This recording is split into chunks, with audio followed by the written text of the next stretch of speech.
On this week's episode of BJ in the Morning, we are ranking every Marvel Phase 5 project from worst to best. Let's go.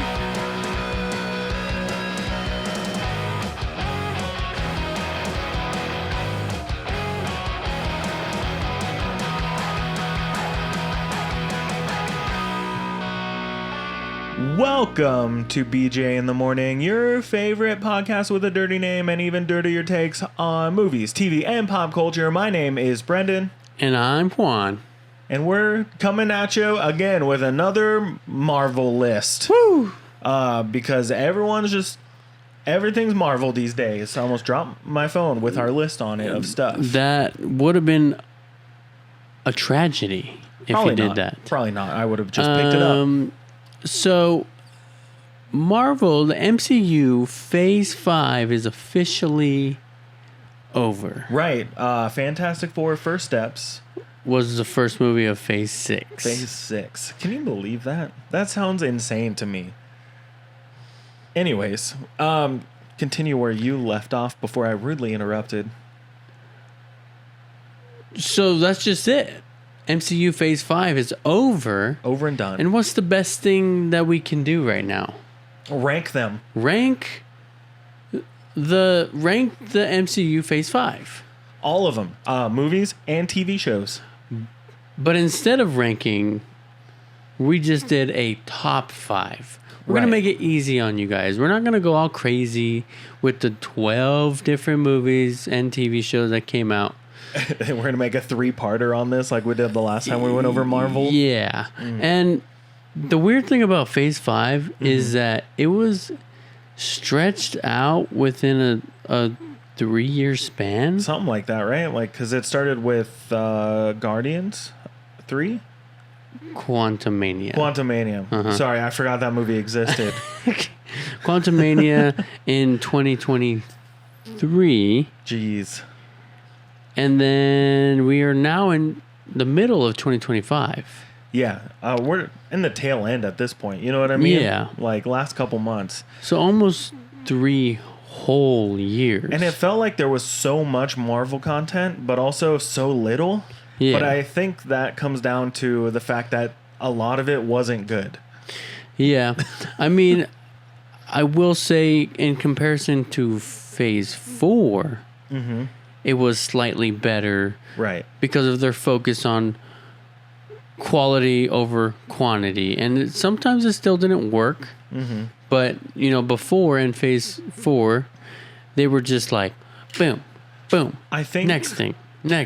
I see where you're at too, but I also think that like COVID had a huge hand in the quality of what we got. Like they were so limited to what we could and could not do, like on film sets.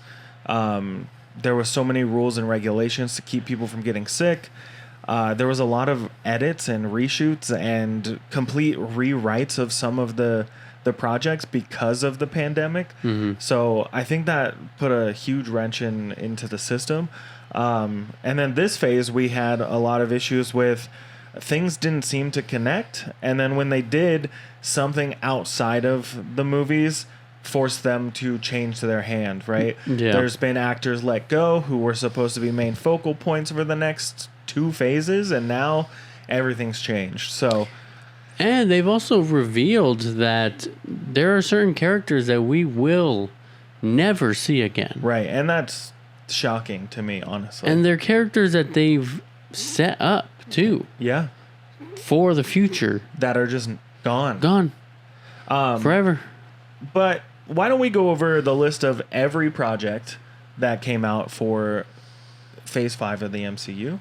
We'll just give a list of all of them so everyone's reminded, because it's been 3 years. 2.5 years. So, Ant-Man and the Wasp, Quantumania. Guardians of the Galaxy Volume 3. Secret Invasion TV series. Loki Season 2 TV series. The Marvels. What If Season 2 and Season 3 TV series. A year apart. Yeah, a year apart, but we just roped them together. Echo. Deadpool and Wolverine. Agatha All Along, Yep.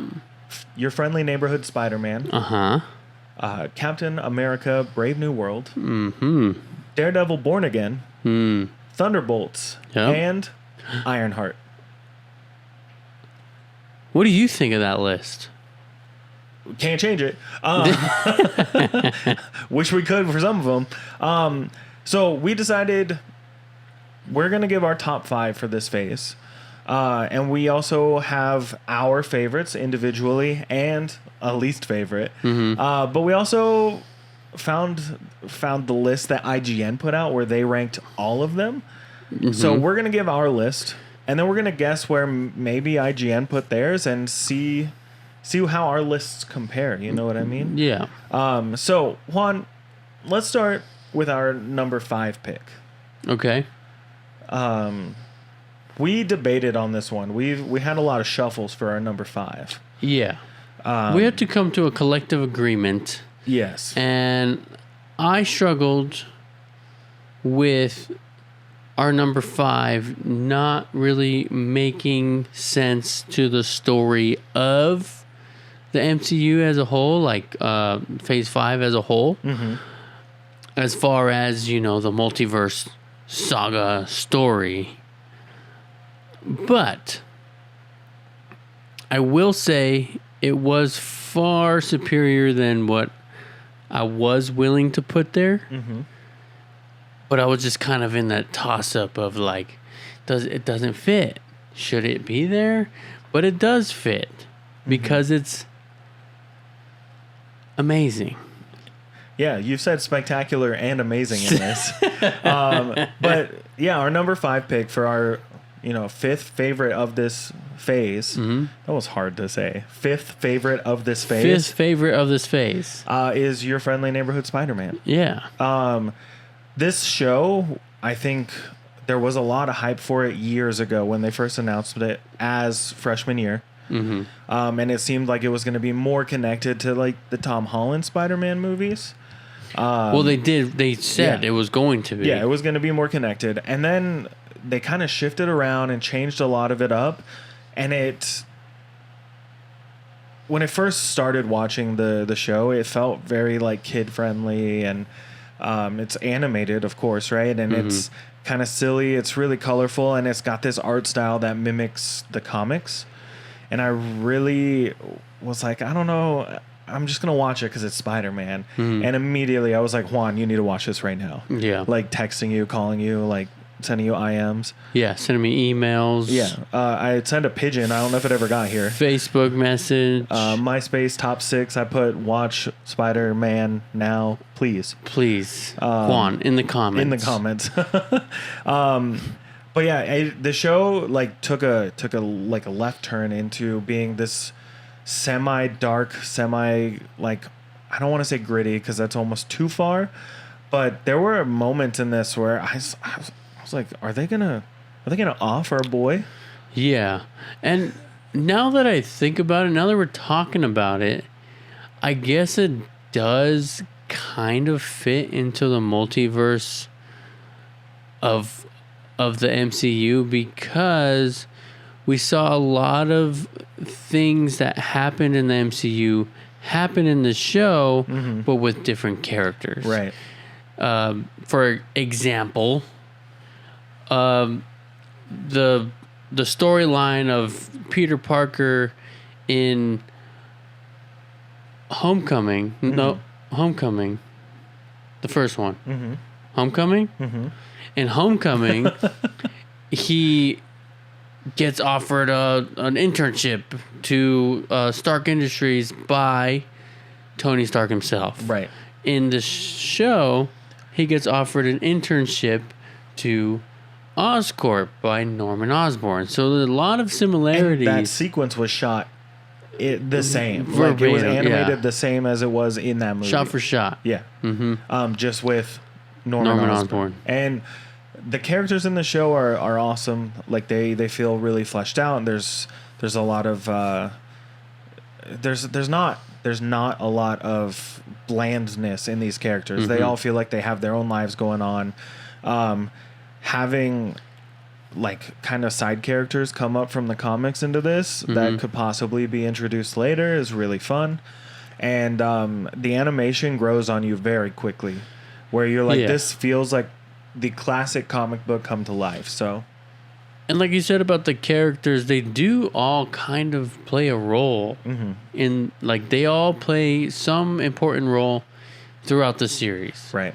I don't feel like there was a single character that they kind of honed in on that I felt like that they didn't need to be there. Yeah, I agree. So yeah, our number 5 pick, Spider-Man. Your friendly neighborhood Spider-Man. Our number 4 pick is a big one. It was a long time coming. And it was a crossover event to, I don't know, go up against Spider-Man No Way Home. It's a crossover that has been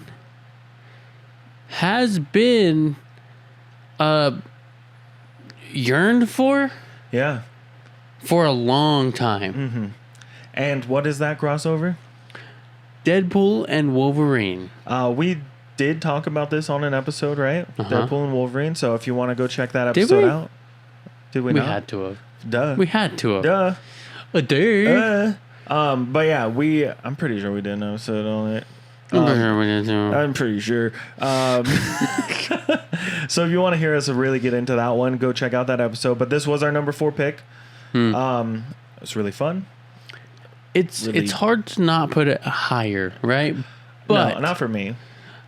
For me, it is hard to not put it higher. But we had to compromise with each other. I also understand that, like, Deadpool is kind of his own thing. Right. You know what I mean? So it's like, Deadpool may not be your cup of tea, and this movie was Deadpool. Yeah. And I feel like through and through. I feel like there's a lot to take into consideration when it comes to your hype level versus the quality of the project. Right? And because you can love you could love something that people hate, right? Because if you like it, you like it. Yeah. If you hate our podcast, don't tell us. Like us in the comments. I will say I do get kind of in like, I make up my mind fairly quickly on these movies, especially when it's characters that I love. And like I said last time, when they're true to the source material, it kind of puts it higher on the list for me. Yeah. But I will say that I revoked my comment on Fantastic Four being in my top 5. Because I was put on the spot by this guy, and I freaked out. And I just wanted to apologize to anybody who was offended by that comment, aka Brendan. I wasn't even listening. Okay. Let's move on. Number 3? Number 3.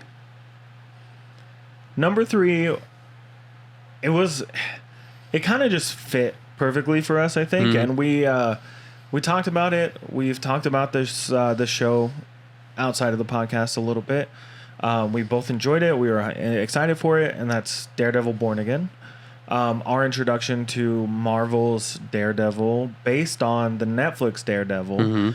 I think the show stayed true to that Netflix era Daredevil that we got, where it was a little darker. It was, in fact, gritty. It was bloody and violent, and I'm pretty sure they dropped some F-bombs in that show, which, shocking, you know? Yeah. But it makes sense. Like, you're in Hell's Kitchen. It's ground level, like, enemies, you know what I mean? It's ground level thugs, and I really enjoyed the show, and I think it did a great job in bringing Daredevil over to the MCU without forcing it into your face like they did with She-Hulk. Yeah. Also, like, the introduction of the task force and all that too, and the Punisher wannabes and all those guys, kind of like was kind of like the perfect opportunity to bring the Punisher in, because now he has a reason to kind of take it out on these guys because they're not him. Right. And they're trying to be him. Right. And I do love the way that they were introduced with, you know, what was it, like episode 2 or 3? And they offed White Tiger. Mm-hmm. And they made it seem like that's Frank Castle. Yeah. Frank Castle is working for the Kingpin. Yeah. I mean, the mayor of New York. Yeah. The mayor of New York.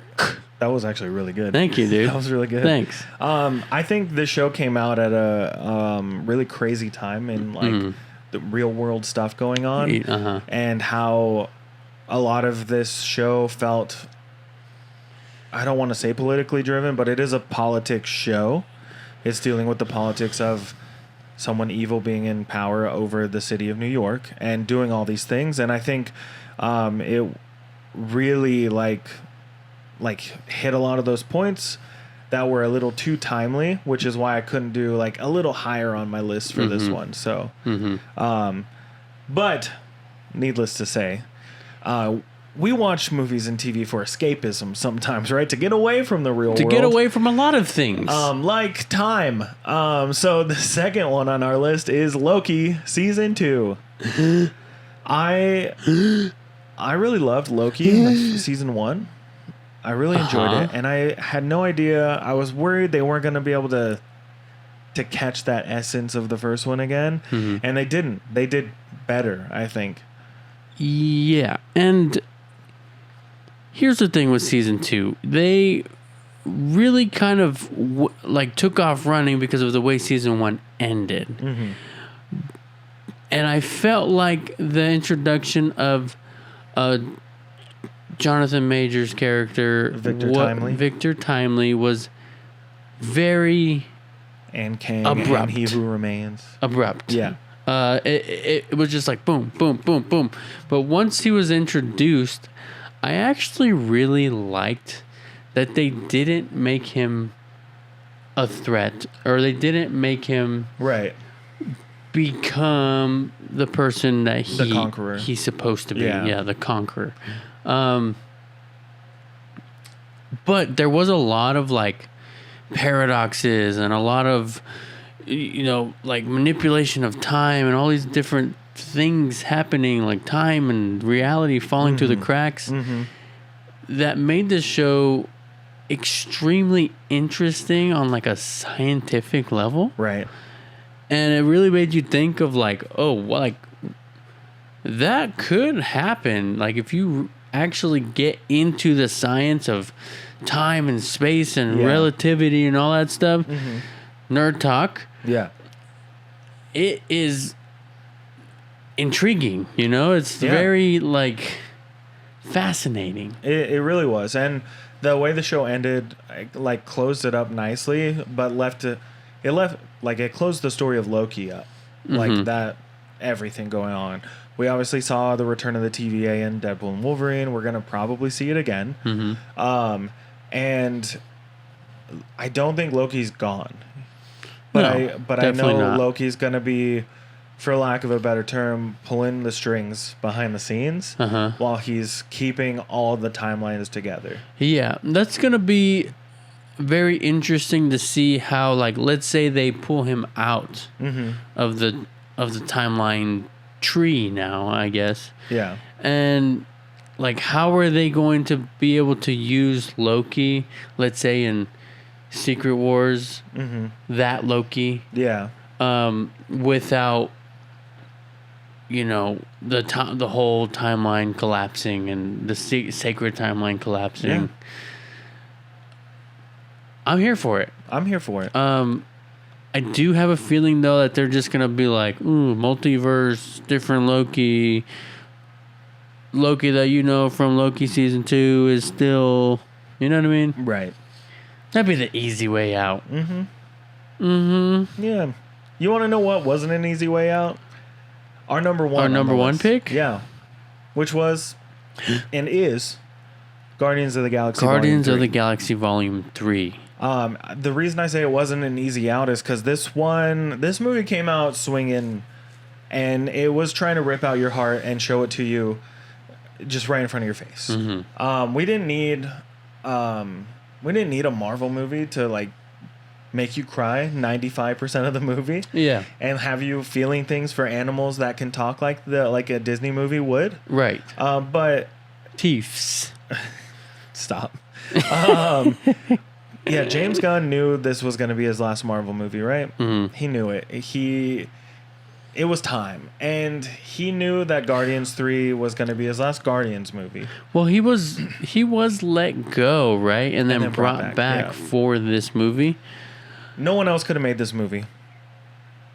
Like, at all. Yeah. I think this movie, being our number one from Phase 5, makes a lot of sense.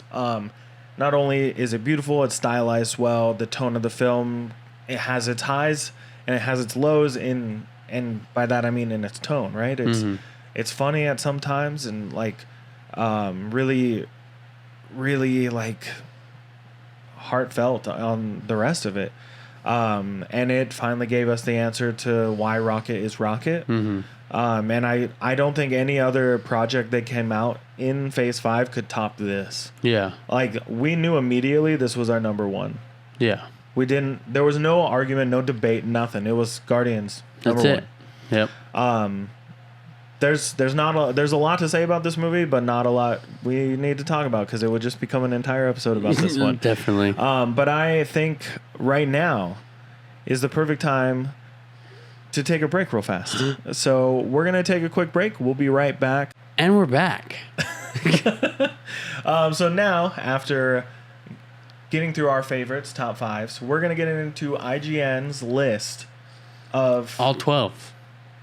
The MCU Phase 5 from worst to best. Worst to best. I was saying to Juan earlier that I've been following IGN for a long time. He's new to the IGN squad, I guess.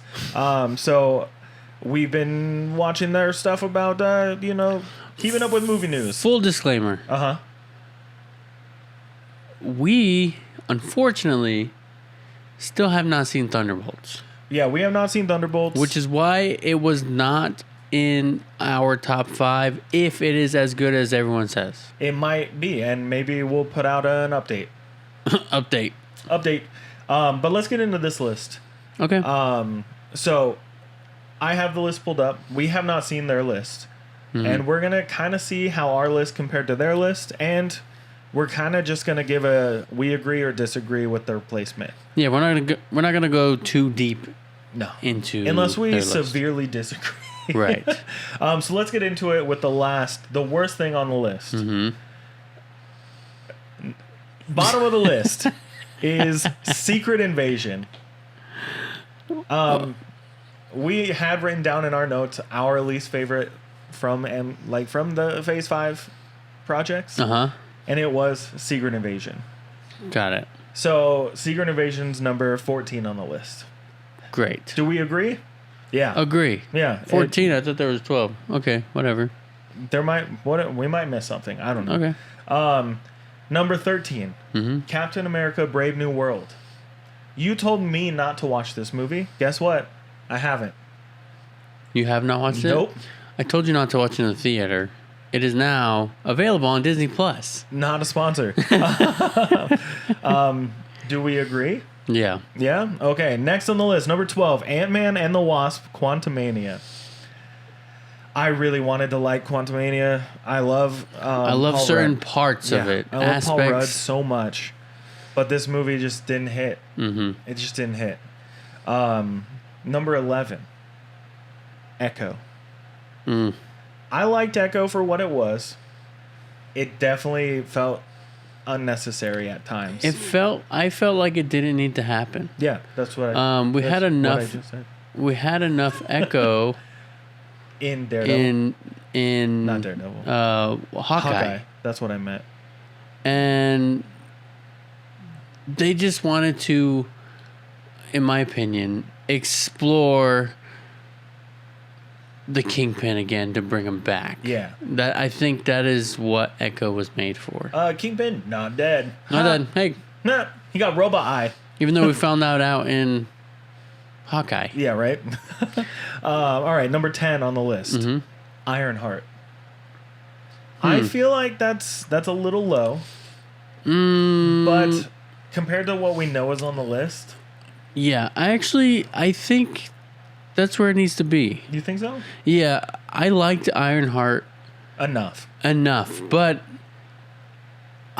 I did not like the decisions on the dialogue and the script and the writing. It just was a little flat. Yeah. And it seemed like it was written like with these corny jokes that they didn't mean to be corny. I get you. And it was, you know what I mean? Yeah. Like, I think the best part of Ironheart was the villains. yeah. Like Anthony Ramos is great.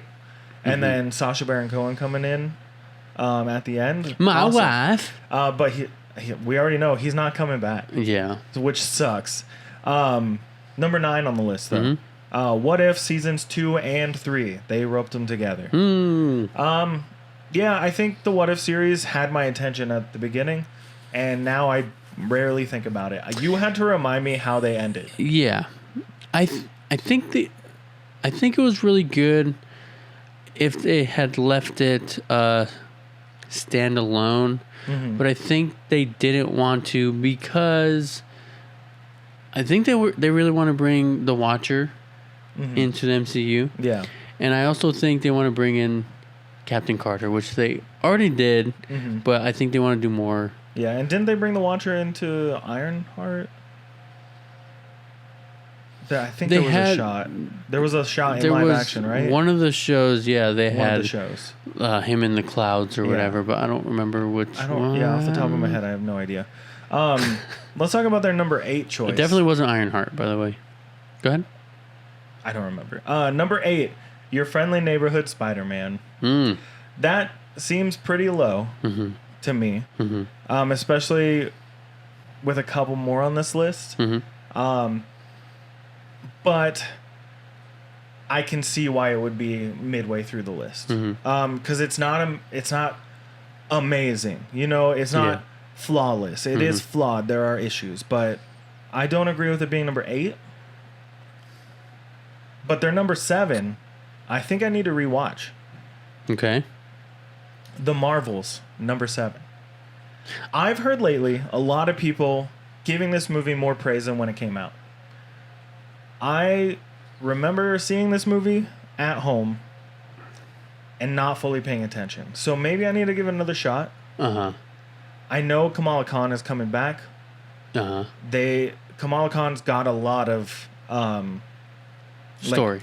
Not story. I'm saying hype. Hype. A lot of people are talking about her character and how great she is. I liked Miss Marvel, like the show. I thought it was fun. Maybe I need to check out the movie again. It's been a while. Yeah. It's been a while. It's been a while. I think originally a lot of people didn't. They were hating on. Jeez, what's her name?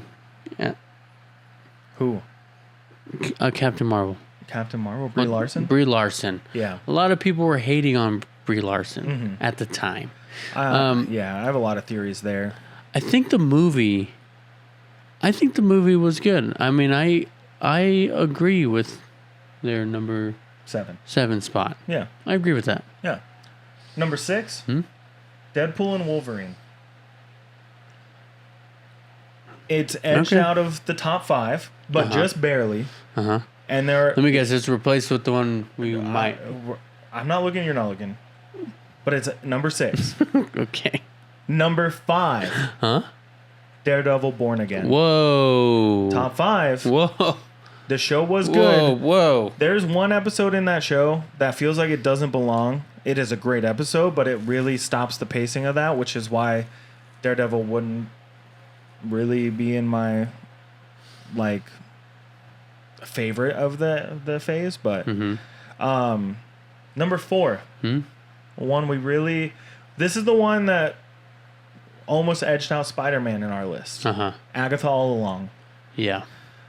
We came to the conclusion that we enjoyed the bright colors and the artistic aspects of Spider-Man, and that we had a neighborhood Spider-Man. Yeah. Which is why Spider-Man edged its way into our top 5. But Agatha All Along was so fun and creepy, and the entire cast came together. But I really don't think I liked the teen who turns out to be, what's his face? Wiccan. I don't remember. Billy? Billy? Is Tommy. it Billy? Tommy. One of them. See? Tommy. But Billy?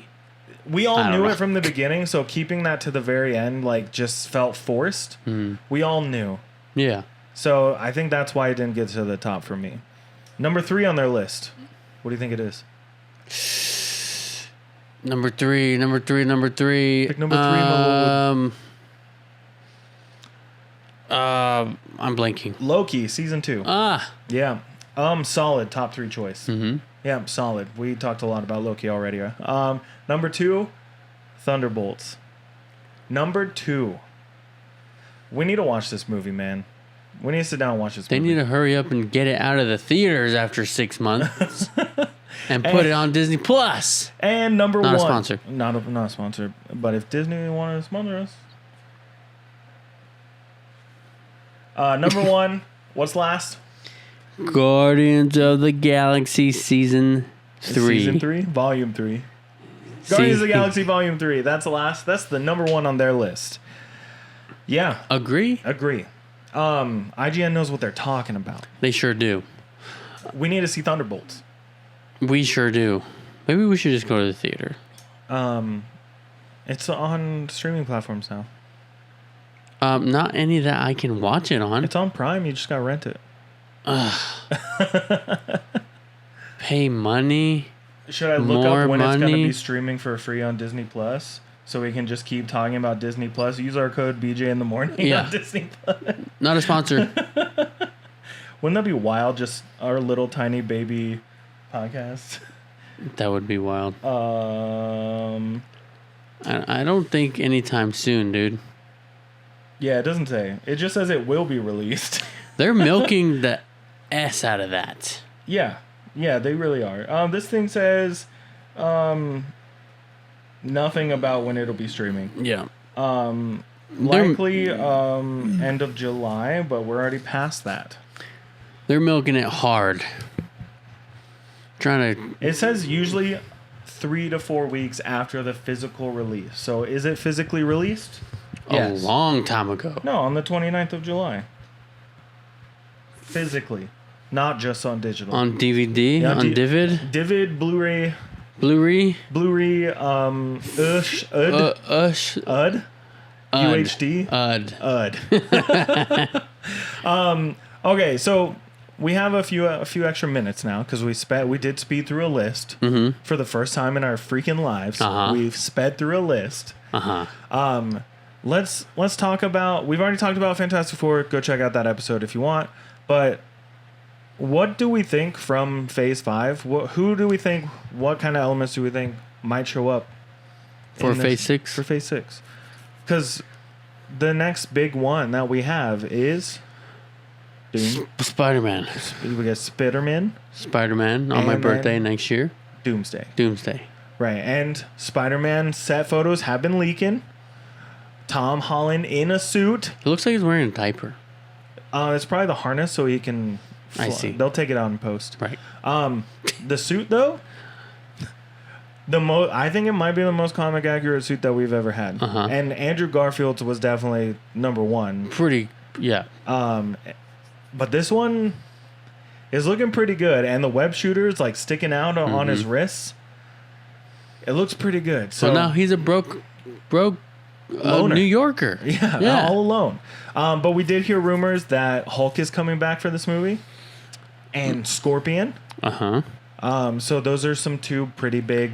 Scorpion reveals. from Homecoming. Right. So that's some pretty big news. And then also we talked about in our Fantastic Four episode that we didn't think the spoiler alert for the end credit scene of Fantastic Four. It's a spoiler alert. Juan, I'm giving them Spoiler. extra time to turn Spoiler. it off. If you got to run across the room and turn your phone off, now's the time. Spoiler alert. Spoiler alert. This is the last thing we're talking about before the episode ends, so you're not missing much. Just go like and subscribe and follow and leave comments and reviews. At BG in the Morning Podcast and BG in the Morning _ Thanks for listening. But Vanessa Kirby confirmed that the post-credit scene where Doom is meet and greeting with Franklin was actually Robert Downey Jr. in the suit. Crazy. On set, RDJ. Crazy. Robert Downey's Jr. Robert Downey's Jr.'s? We were dead set on it not being him. Well, I mean... Why? I'm sure they paid him a buttload of money for that 4-second clip. Yeah, right? Like... And I'm sure that... most of the Fantastic Four's budget went to that shot. Why would you hire Robert Downey Jr.'s for a buttload of money for 4 seconds and not even show his face? Or him, even just the eyes through the Or mask. not even a single part of his skin. Yeah, I mean, he was wearing gloves. What? The only person who saw him in the suit was Franklin. Hey, do what you gotta do. Yeah, no, right? we're not. You know what? You wanna go all out and get Robert Downey Jr.'s in the suit for 4 seconds for millions of dollars? Go for it. Yeah. I just don't get it. Yep, me neither.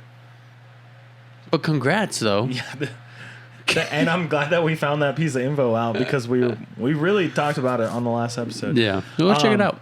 Yeah, but I think that brings us to the end of this episode, Juan. I think it does. So I just want to tell all you guys out there listening, happy Phase 6. We hope that it's a better phase than the last one and the one before it. Fantastic Four was good. Let's see what happens next. Speaking of, before we go, because we were talking about Fantastic Four, did you hear the rumor that Reed Richards' role in Doomsday got cut significantly? He is no longer the lead hero in the movie. No. This is a rumor. I just saw the headline of it. I want to look into it more. Maybe we'll talk about it on our next little update episode of whatever. But that's the rumor going on right now. That broke today, as of the day we're recording. The day we're recording. Wow. And I was talking to some other people before I came over, and they also heard it. So it's on the internet.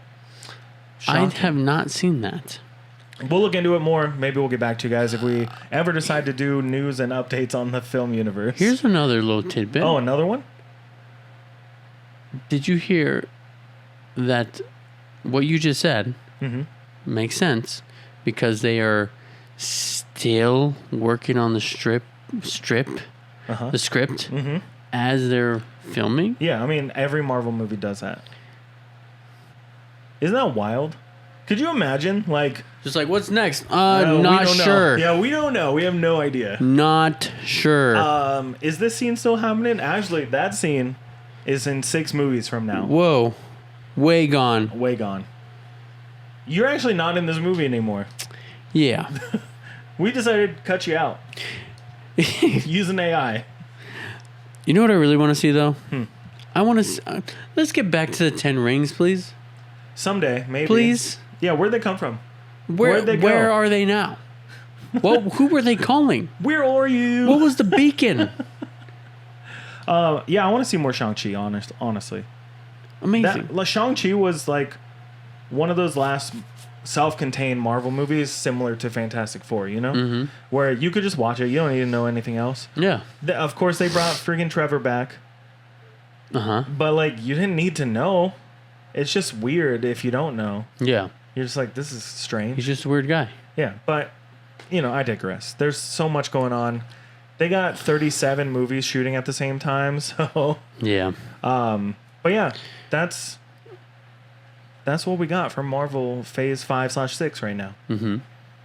And if you enjoy Marvel movies and other movies of any type, you should definitely follow us on all our social medias like Instagram and TikTok at BJ in the morning _. And then if you're listening to this on any of your favorite podcast listening apps, make sure you're leaving a 5-star review because it really helps us grow and it helps us get out there to more people. Drop a comment. And it's kind of like you telling your friends without telling your friends. Yeah. But also tell your friends and watch us on YouTube. Tell your friends, tell your wives, tell your husbands. Tell everybody out here. Find us on YouTube, though, at BJ in the Morning Podcast. If you want to watch video episodes or just put it on in the background while you're doing other stuff, that works too. But when you're over on the YouTube, make sure you're subscribing, dropping a like, leaving a comment, and we'll shout you out. We did not get any comments yet on our last episode. That's okay. That's okay. That's okay. We're just saying, though, if you leave comments, typically, probably, going forward, we're going to read them out. We're going to shout you out? We're going to shout you out. And if you have any topics or anything that you want us to talk about on the show, shoot them our way. that's where you can do it. In the YouTube comments, in the Instagrams, in our DMs. Hit us up. We sleep a lot, but also we're slide into our DMs in the middle of the night. Just on our podcast Instagram at BJ in the Morning _. Not in our personals because that's weird. But thank you so much for listening to this week's episode of BJ in the Morning. I'm Brendan. And I'm Juan. And Juan, tell him what we say at the end of the episode. We'll talk to you next time.